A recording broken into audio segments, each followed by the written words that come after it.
Kanalimga xush kelibsiz. Assalomu alaykum. Mana bu katakni bir oy oldin yasovdik.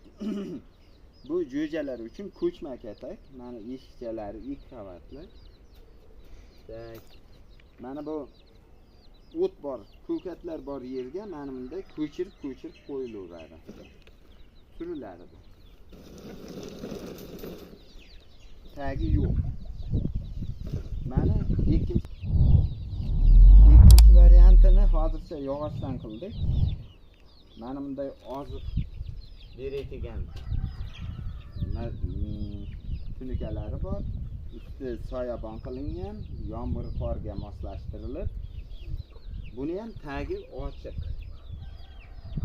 Xohlagan paytingiz ko'chirib nafaqat don, o't yeydi, hasharot yeydi, jo'jalar yaxshi rivojlanadi.